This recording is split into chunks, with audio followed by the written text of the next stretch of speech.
Gorakhpur express news देखने वाले सभी दर्शकों को नमस्कार है। और आज हमारे साथ खास मेहमान पूर्वांचल के लाल महाराजगंज ज़िले के रहने वाले सत्य प्रकाश साहू मजनू जी हैं। बड़े अच्छे कलाकार हैं और होली का मौसम चल रहा है, फगुआ एकदम अपने रंग में है, कहर में है, हवा पुरवैया का झोंका भी चल रहा है। तो मुझे लगा सत्या बाबू को बुलाना चाहिए और कुछ फाग और कुछ फगुई बिहार का आनंद। तो हमारे साथ जो है सत्या जी हैं। सत्या जी से सबसे पहले तो हमारे स्टूडियो में आए, इनका स्वागत करते हैं। सत्या कैसे हैं?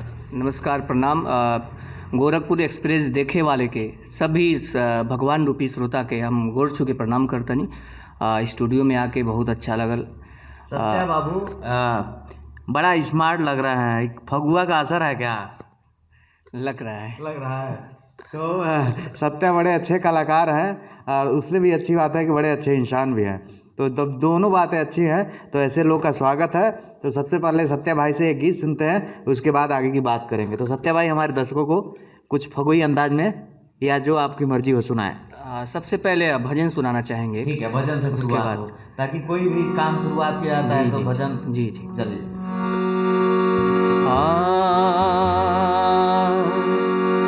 राम नाम अति मीठा है, राम नाम अति मीठा है, कोई गा के देख ले। आ जाते हैं राम कोई बुला के देख ले। राम नाम अति मीठा है, कोई गा के देख ले। राम नाम अति मीठा है, कोई गा के देख ले। आ जाते हैं राम कोई बुला के देख ले। राम नाम अति मीठा है।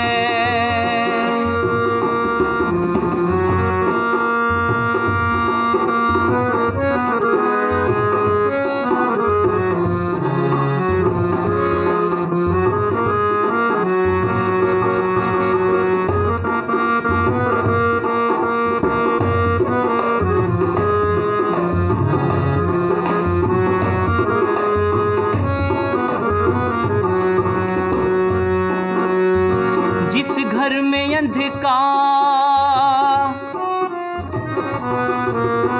जिस घर में अंधकार वहाँ मेहमान कहाँ से आए। जिस मन में अभिमान वहाँ भगवान कहाँ से आए।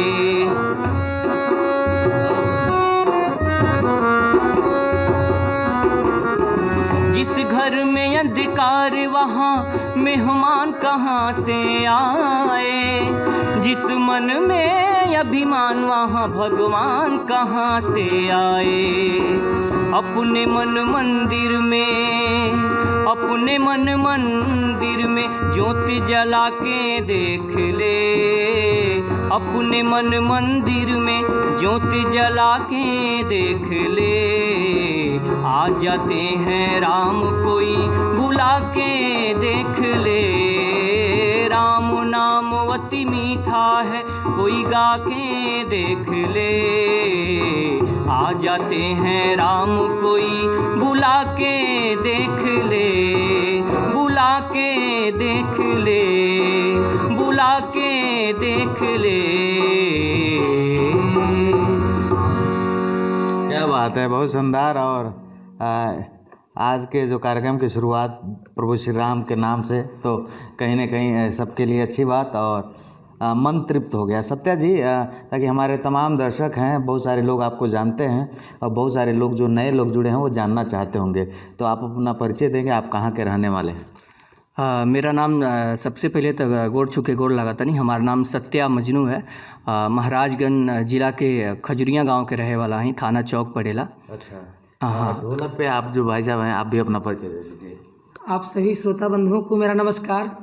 मैं ऋतिक श्रीवास्तव, जो कि ग्राम सभा चैनपुर चौक थाने का रहने वाला हूँ। मैं भी आप लोगों के आशीर्वाद से हल्का फुल्का गाना गाता हूँ। संगीत से प्रेम है तो थोड़ा बहुत बजाता भी हूँ। बस आप लोगों का आशीर्वाद है। तो ऋतिक भाई से भी मिलकर बड़ा अच्छा लगा। अब सत्या भाई, अब बात होली का होगा। तो भगवान की भक्ति हो गई, अब हम चाहें कि लहरदार को सुना जाए, ताकि आप जाने जाते हैं लहरदार गाने के लिए। मौसम भी चल रहा है लहरदार, तो कुछ धमाका कीजिए हमारे तमाम जो भाई देश दुनिया से आपको देख रहे हैं। एक जना बाड़ी, उनका पति बॉर्डर पे फौज के नौकरी में अपना देश खातिर लड़ाई में गइल बाड़न। और होली के दिन में उनकर घर वाली देखा ताड़ी कि सब लोग होली खेलता, होली या कि हमार पति बहरा बाना, हमरे पास ना आए बाना, तो सपना में सोचे तड़ी बार बार कैसे बिरह में अपन कैसन का कहतड़ी। बॉर्डर पर नौकरी करे गैला बलाम हो, बहे फगुनवा दोसर नइखे अलाम हो। पहिले से दुख अब दुगुना लगता, पहिले से दुख अब दुगुना लगता।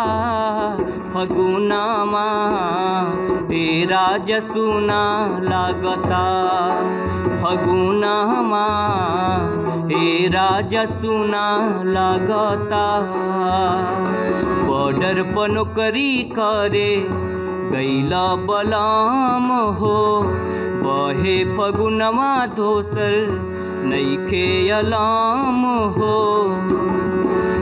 पहिले से दुख अब दुगुना लगता, पहिले से दुख अब दुगुना लगता। फगुनवा एरा जसुना लगता, फगुनवा एरा जसुना लगता।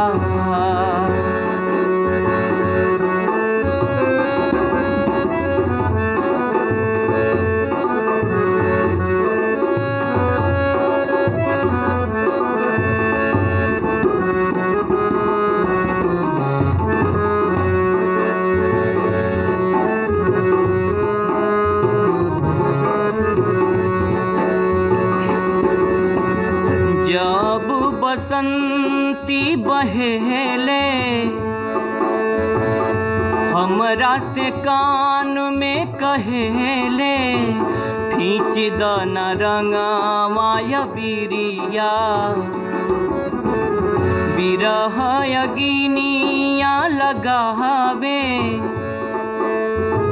खाना पीना कुछ न भावे, खाके हम कहतनी क्रिया।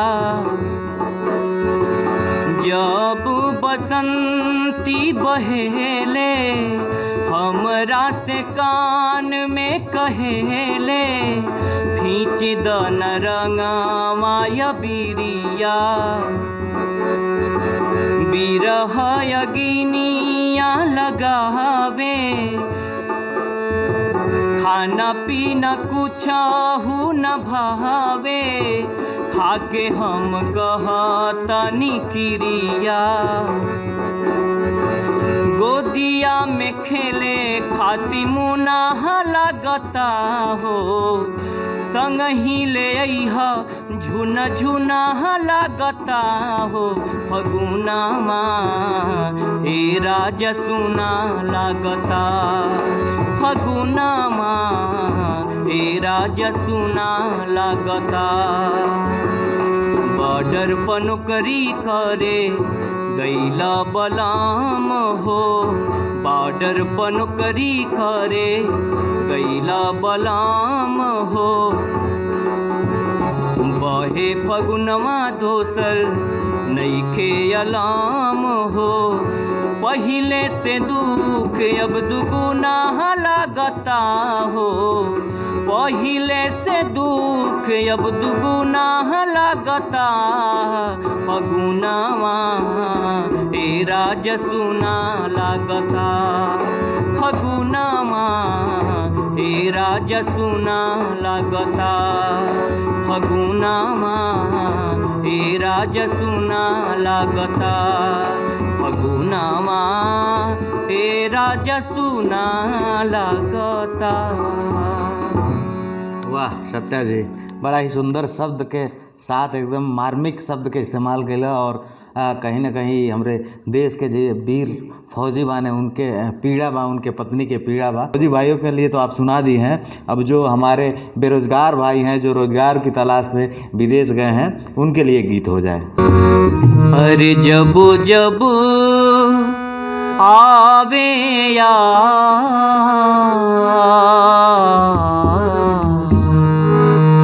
जब जब आवे करे जा कुहकेला, जब जब आवे करे जा कुहकेला। ओही नदिया के छाँव बहे नदिया के छाँव अखिया से ना उतरेला, जब जब आवे करे जा कुहकेला, जब जब आवे करे जा कुहकेला।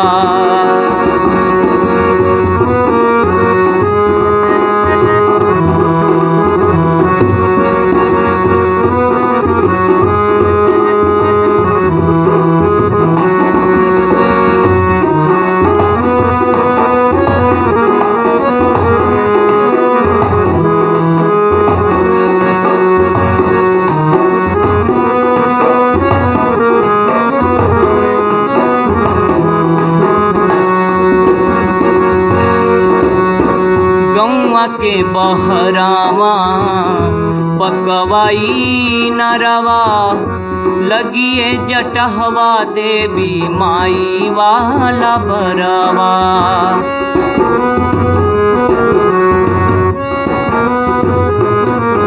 ओ गौआ के बहरावा पकवाई नरवा लगिए जटहवा देवी माई वाला बरवा।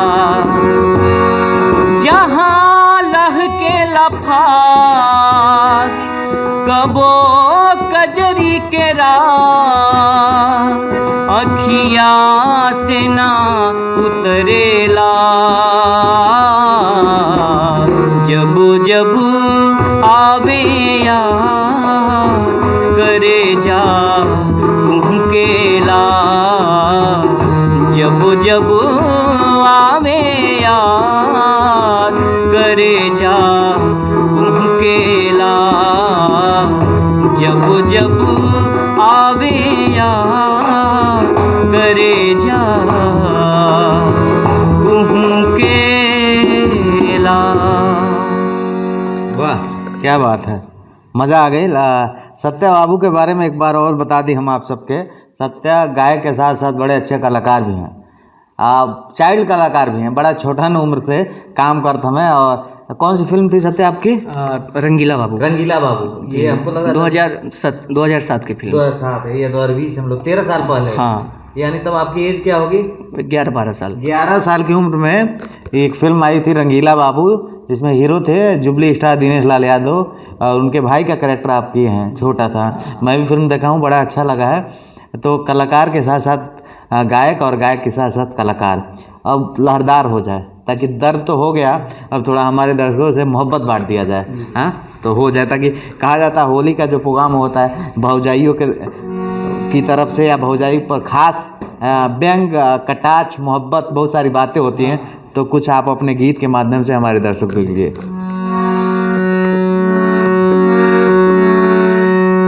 रंग पिचकारी लेके सभे पारा पारी एगो वारी पिछो वारी भिड़ल बा। रंग के पिटारी कोई बल्टी भारी भारी के हुखाड़ी में अनाड़ी गिरल बा भाई रे कोई साड़ी रंगता कोई के बाड़ी रंगता कोई हल्लुक रंगता कोई भारी रंगता रंग पिचकारी लेके सबे पारा पारी एगो वारी पिछुआरी भिड़ल बा रंग के पिटारी लेके बल्टी भारी भारी कोई खाड़ी में अनाड़ी गिरल बा भाई रे कोई साड़ी रंगता केहू के बाड़ी रंगता केहू हल्लुक रंगता केहू भारी रंगता लालू के होली में मोदी नरेंद्र के धोती में नारा डलाता मायावती जी के होली में जाएला मनवा मुलायम बुझाता कोई साइकिल रंगता कोई हाथी रंगता कोई पंजा रंग में डुबा के कमल के डांटी रंगता कोई हाथी रंगता कोई साइकिल रंगता कोई पंजा रंग में डुबा के कमल के डांटी रंगता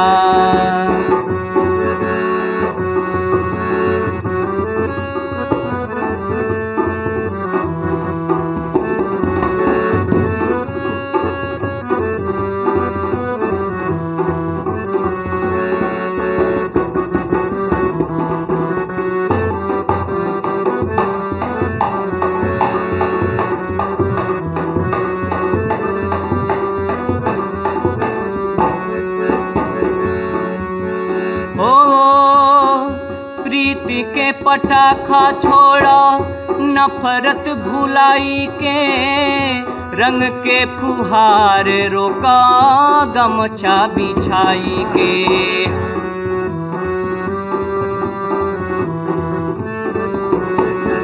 ओ प्रीति के पटाखा छोड़ा नफरत भुलाई के रंग के फुहार रोका गमछा बिछाई के भौजी चिचारी करे खूब रंगदारी करे रंग दरे पानी भरे रे देवरा पिछाड़ी करे भरे अकवारी धरे भौजी गारागारी करे रे मौज फागुन में झरता मन बुढ़वो के करता मौज फागुन के झरता मन बुढ़वो के करता रंग पिचकारी लेके सबे पारा पारी एगो वारी पिछुआरी भिड़ल बा रंग के पिटारी केहू बल्टी भारी भारी केहू खाड़ी में अनाड़ी गिरल बा भाई रे कोई साड़ी रंगता केहू के वाड़ी रंगता केहू हल्लुक रंगता केहू भारी रंगता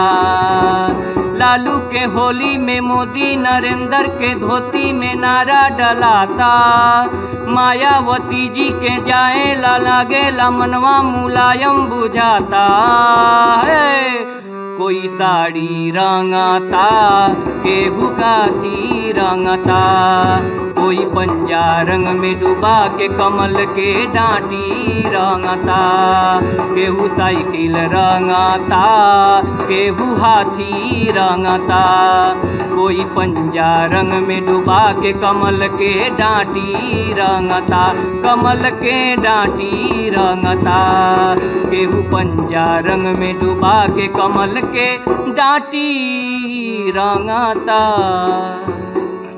अरे वाह, सब पार्टी के एक ही जगह ला के रख दिया। यानी कोनो देश के भावना नहीं, सब लोग मिलजुल के होली खेले तो बड़ा मज़ा आया। सत्या जी, तो हर नाम के आगे मजनू है, मजनू कहाँ लिखते हैं भाई, ये बताइए। शुरू से मजनू है हम। कहाँ है मजनू? हाँ, बचपन में पहले मजनू नाम रहे हमारा। अच्छा, हाँ, गाना उना गावत रही शुरू में। अक्सर वो लोग के कह जाला जे का दिल टूट जाला। हाँ, टू दिल टूटल है। टूटल है। हाँ, तो टूट गया कि नहीं दिलवा? छोड़ दनी हूँ कम में। छोड़ दला, धोखा हो गया। धोखा हो गया, बदल गया उसके बाद। बदल गया। हाँ? धोखा होने के बाद आदमी सोचेला कि अब बदला लेना है। हाँ, तो अब बदला ले रहे हैं कि नहीं? हाँ, बदला लेना है मतलब आगे बढ़ना है। आगे बढ़ना है। हाँ, कुछ करके दिखाना है। खैर, सत्या को आप लोग सपोर्ट कीजिए ताकि अपन बड़ा बिजी शेड्यूल में से हमारे लगाइने टाइम निकाल के आप सबके लिए जो है, आपके मनोरंजन के लिए आए हैं, तो इनको सपोर्ट कीजिए, इनके गाने को सुनिए। एक गीत और हो जाए क्या? हो जाए। तो एक और गीत हो जाए। सैड सॉन्ग सुना रहे हैं। हाँ, एक सैड सॉन्ग हो जाए, कहें कि मजनू का जब दिल टूटा है तो उस दिल की फरियाद तो सुननी पड़ेगी ना। अरे सब कहेला कि बहुते सुघर बारू तू हो, अरे सब कहेला कि बहुते सुघर बारू तू, टोना लागे न कांची उमिरिया में, टोना लागे न कांची उमिरिया में। सब कहेला कि बहुते सुघर बारू तू, सब कहेला कि बहुते सुघर बारू तू, टोना लागे न कांची उमिरिया में, टोना लागे न कांची उमिरिया में।